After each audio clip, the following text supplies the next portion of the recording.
Hello అండి, అందరికి నమస్కారం అండి. అందరు ఎలా ఉన్నారండి? బాగున్నారా? నేనండి ఈరోజు మా రాధాకృష్ణ యూట్యూబ్ ఛానల్లో చపాతీల్లోకి, పూరీల్లోకి, పులకాల్లోకి నంచు తింటాం కదండి. బంగాళదుంప, పచ్చి బఠానీ, జీడిపప్పు ఈ మూడు వేసి కుర్మా చేస్తానండి. బంగాళదుంప, జీడిపప్పు, పచ్చి బఠానీ ఈ మూడు వేసి క్యారెట్ కూడా వేస్తానులేండి. ఇవ్వండి. ఈ బంగాళదుంపలు ఉడకబెట్టుకుని ముక్కలు చక్కగా చిన్న చిన్న కట్ చేసి పక్కన పెట్టుకున్నాను. ఉల్లిపాయ, ఒక టమాటా, కరివేపాకు కోసుకుని పక్కన పెట్టేసుకున్నాను. ఇవన్నీ వేసి నేను చక్కగా కుర్మాలాగా రెడీ చేస్తాను. మరి మీరు కూడా చేసుకుంటారా?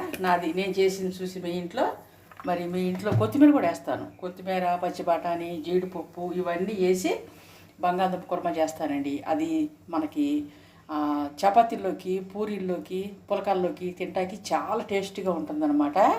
అయితే ఈ కుర్మా ఎలా చేయాలి, అందులో ఏమేమి వేసుకోవాలి మరి చేసి చూపించిన.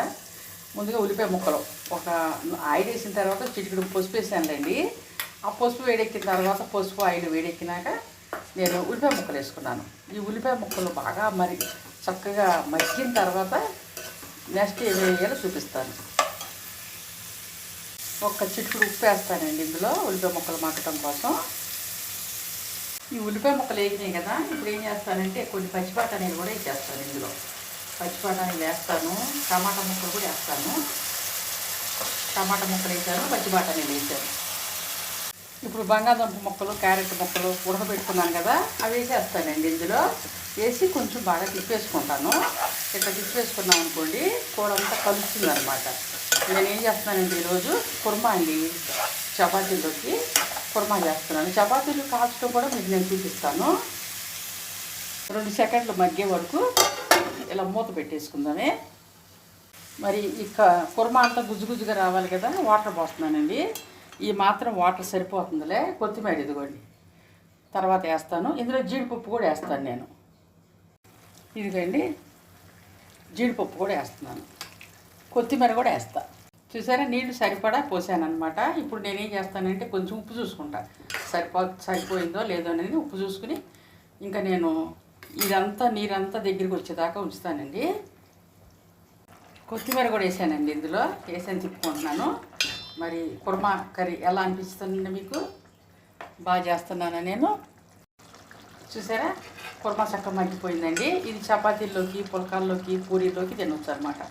ఈ వీడియో ఇది కూర చక్కగా ఉడికిపోయింది కదా, నేను ఈరోజు ఈ వీడియోతో నేను ఆపేస్తానండి. రేపు మళ్ళీ ఇంకొక వీడియోతో మేము ముందుకు వస్తాను. మరి ఈలోపు మా రాధాకృష్ణ యూట్యూబ్ ఛానల్ని లైక్ చేయండి, షేర్ చేయండి, సబ్స్క్రైబ్ చేసుకోండి. ఎలా అనిపించిందండి నా కుర్మా కర్రీ? మీకు నచ్చినట్లయితే చక్కగా మా రాధాకృష్ణ యూట్యూబ్ ఛానల్ని లైక్ చేసుకోండి. ఈరోజు ఈ వీడియో ఎంతటితో ఆపేస్తానండి. ఇక కట్టేయచ్చు, కూరని చిక్కబడిపోయింది గ్రేవీ అంతా. ఇంకా బాయ్ అండి, రేపటి వరకు బాయ్. రుచిగా ఉండే రుచికరమైన కుర్మా కర్రీ రెడీ చేసా మా రాధాకృష్ణ యూట్యూబ్ ఛానల్లో. బాగుంది కదండి? ఇదిగో చూడండి, ఇదిగోండి బాగా వచ్చింది కదా. మీ ఇంట్లో మీరు కూడా ఇలాగే చేసుకుని చక్కగా మీ కూడా అందరికి పెట్టుకుని తిన్న తర్వాత మా ఛానల్ని లైక్ చేయండి, షేర్ చేయండి, సబ్స్క్రైబ్ చేసుకోండి. మా రాధాకృష్ణ యూట్యూబ్ ఛానల్. రుచిగా ఉండే రుచికరమైన కుర్మా కర్రీ రెడీ. బాయ్ అండి, బాయ్. చపాతీలు అండి, రుచికరమైన చపాతీలు. ఇదిగోండి కుర్మా ఎంతో రుచికరమైన చపాతీలు. మరి మా రాధాకృష్ణ యూట్యూబ్ ఛానల్లో నేను రెడీ చేశాను ఈరోజు.